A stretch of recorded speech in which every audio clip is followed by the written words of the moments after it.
Se você não conseguir se posicionar ao lado da verdade, do que é certo, depois de ouvir tudo isso aqui, você não se posiciona mais. Eu tenho certeza que você que me segue há bastante tempo aqui no canal é uma pessoa racional. Ontem eu não estou dizendo que você concorda comigo em tudo, eu estou dizendo que você é racional. A gente discorda em alguns pontos, isso é normal quando se trata de opinião. Mas quando se tratam de fatos, fatos são fatos. Ou você consegue derrubar, ou você não consegue. Derrubar fatos é impossível. Então, concordando ou não concordando, gostando ou não gostando, fatos são fatos. E você que é racional, eu sei que você consegue entender isso. Nesse vídeo eu vou te mostrar muita coisa, mas muita coisa mesmo. Então eu espero que você fique até o final porque são vários temas. Você lembra o que aconteceu em Brumadinho? Aquele desastre criminoso que até hoje, infelizmente, ninguém foi preso. Você lembra disso? Do rompimento da barragem e tal. Aquilo aconteceu no dia 25 de janeiro de 2019. 259 pessoas perderam a vida e 11 ainda estão desaparecidas.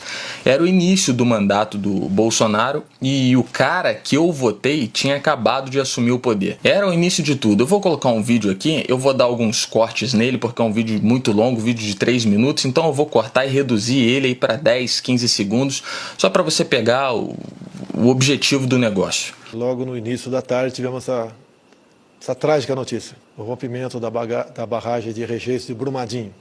E amanhã estaremos em Minas Gerais, logicamente gostaria de estar numa outra situação, mas um momento de tristeza para todos, tem 200 desaparecidos, a gente espera que o pior não tenha acontecido. E pedimos a Deus que conforte não só os familiares, bem todos no Brasil, nesse mais um momento trágico que estamos vivendo.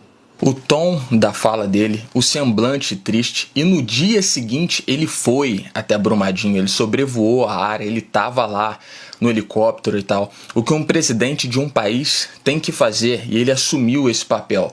Até então eram 200 mortos, até o dia que ele fez aquela visita lá. Bolsonaro, 1 ano e 3 meses depois, 2020, sendo perguntado educadamente por uma jornalista a respeito das mais de, infelizmente, 5 mil pessoas que perderam a vida, e sendo que 474 haviam perdido a vida no dia dessa entrevista aí, que dependendo da data que você viu, foi ontem. A gente ultrapassou a China hoje no número de mortos.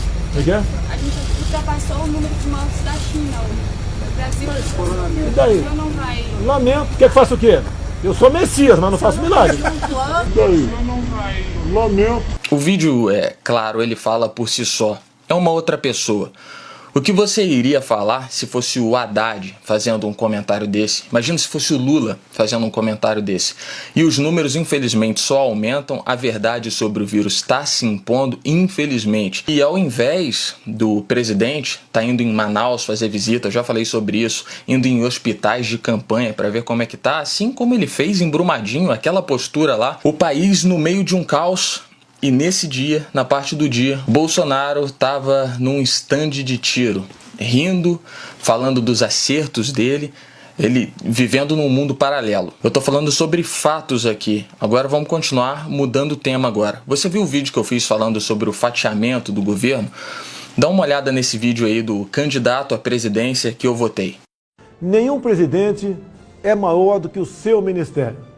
O segredo para bem administrar o Brasil é você botar as pessoas certas nos ministérios certos.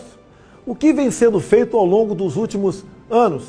O presidente indica os seus ministros de acordo com interesses políticos partidários. Tem tudo para não dar certo. Qual é a nossa proposta? É indicar as pessoas certas para os ministérios certos. Por isso, nós não integramos o Centrão, tampouco estamos na esquerda de sempre. Vamos escalar as pessoas certas, porque assim você poderá, de verdade, ter saúde, educação e segurança. Como ele disse, tem tudo para não dar certo. Indicação de ministro de acordo com os interesses político-partidários. Também falou que por isso não integra o Centrão. Enfim, você acabou de ver ele mesmo falando isso. Como eu disse, agora como o Bolsonaro destruiu todo o apoio que ele tinha quando entrou, já fiz um vídeo sobre isso aqui, volta aí atrás que você vai ver. Agora ele fatia cargos do governo entre a pior corja do Centrão. Isso não é opinião. são fatos. Ele se alia a condenados, ele se alia a réu na Lava Jato, como por exemplo entregou o Banco Nordeste na mão de um réu da Lava Jato. Se você acha o Maia ruim, e ele não chega nem perto dessa galera do qual o Bolsonaro tá fatiando o governo agora e se aliando. Ele está desesperado para montar uma base para barrar qualquer tipo de impeachment que chegue contra ele. Só que o preço para se manter no poder e barrar impeachment é entregando o Brasil na mão dessa galera. Então a porta da corrupção já foi aberta. E agora o Mourão aí tentando justificar o fatiamento do governo que ele está fazendo. Esse toma lá da cá. Olha só isso aí. Num primeiro momento, julgo, não é, que essa concertação ela até funcionou, não é?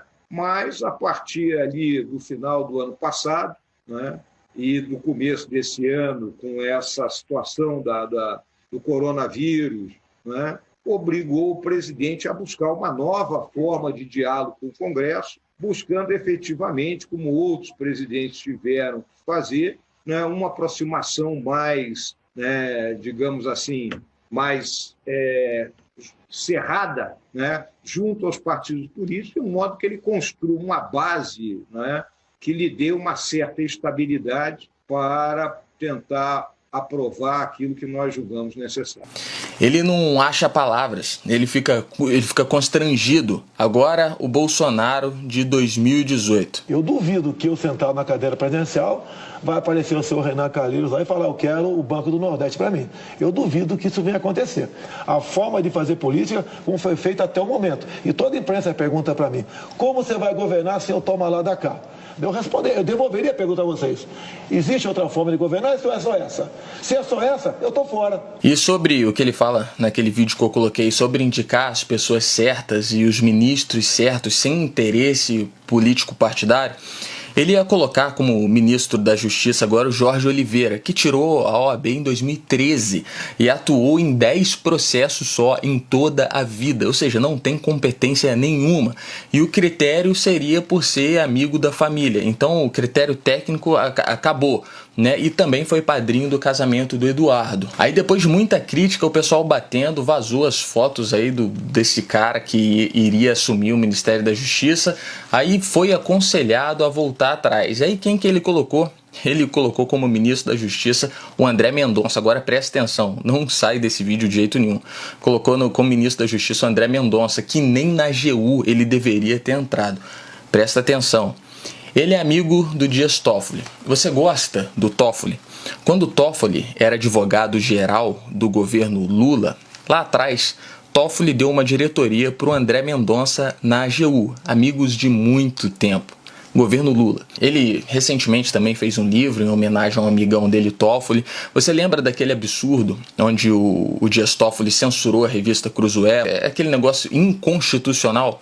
André Mendonça foi a favor daquilo lá. E agora, presta atenção. O ministro Lewandowski, petista, que votou contra a prisão do Lula, votou a favor da soltura do Lula também, concedeu o direito ao Lula a dar entrevista na prisão, um lulista. Ele disse agora que o Mendonça é o homem certo, no lugar certo, no momento certo. O segredo para bem administrar o Brasil é você botar as pessoas certas nos ministérios certos. Não sendo o suficiente, Gilmar Mendes elogiou o novo ministro da Justiça, fez um Twitter lá pro amiguinho dele também, você pode conferir aí. É você botar as pessoas certas nos ministérios certos. Então, elogiado pelo Lewandowski, elogiado por Gilmar Mendes, amigo do Dias Toffoli, colocado no Ministério da Justiça pelo Bolsonaro. Agora esse é o cara símbolo, né, o cara que representa a justiça no governo Bolsonaro. Isso significa, no mínimo, sendo educado, que tem alguma coisa, mas muito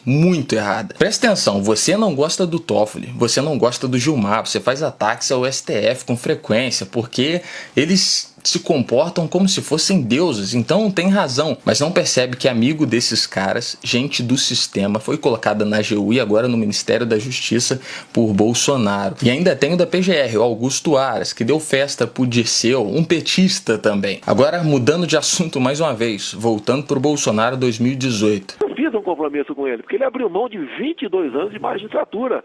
Eu falei, a primeira vaga que tiver lá está à sua disposição. Obviamente, ele teria que passar por uma sabatina no Senado. Claro. Eu sei que não lhe falta competência para ser aprovado lá, mas uma sabatina técnico-política, tá certo? Então, o Moro, eu vou honrar esse compromisso com ele, e caso ele queira ir para lá, será um grande aliado, não do governo, mas dos interesses do nosso Brasil dentro do Supremo Tribunal Federal. Agora, a outra vaga, Sérgio Moro tem chances de preenchê-la? Você tem que indicar pessoas que possam ser aprovadas. A votação é secreta. Eu nunca tive um compromisso, vou indicar o Sérgio Moro. Eu falei durante a campanha alguém do perfil dele. Eu fiz um compromisso com ele, porque ele abriu mão de 22 anos de magistratura. Eu falei, a primeira vaga que tiver lá está à sua disposição. E agora, continuando, mudando o assunto mais uma vez. Você que diz aí, mas o Moro não investigou. Quem mandou matar Bolsonaro? Será que é interferir na Polícia Federal?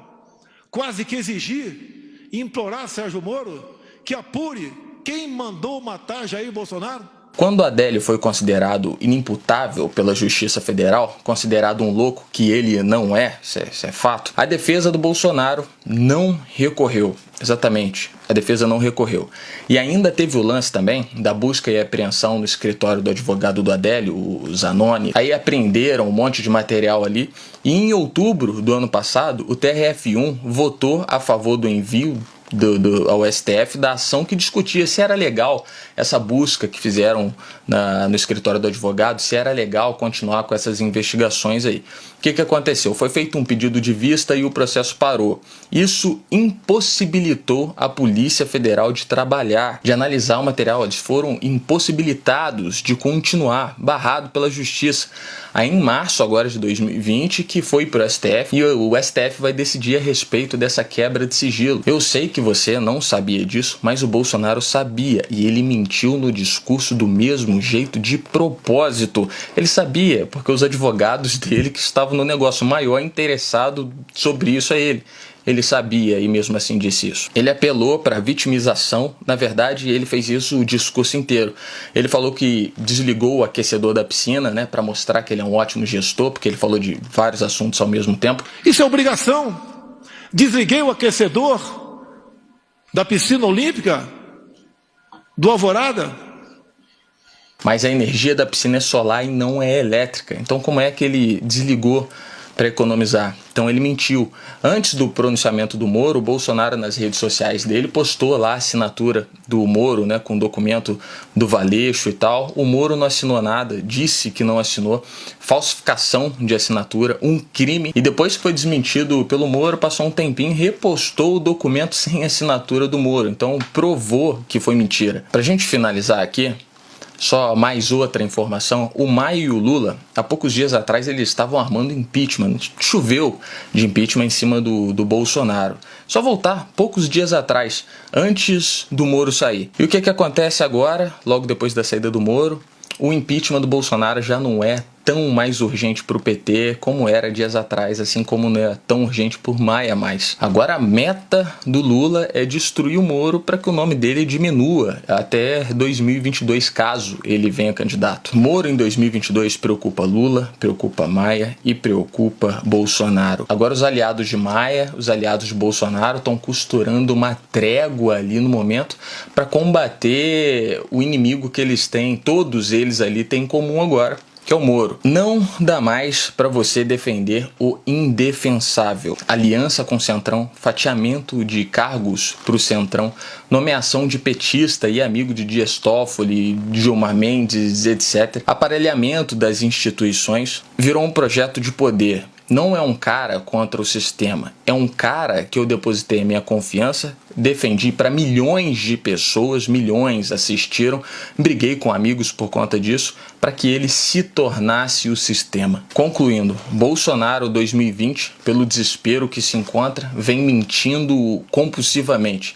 E a vantagem de se estar do lado certo é que não precisa se inventar narrativas para que você venha acreditar através da fé. Eu contar um monte de coisa para você e você tem que acreditar que tem uma conspiração, um lance. Não.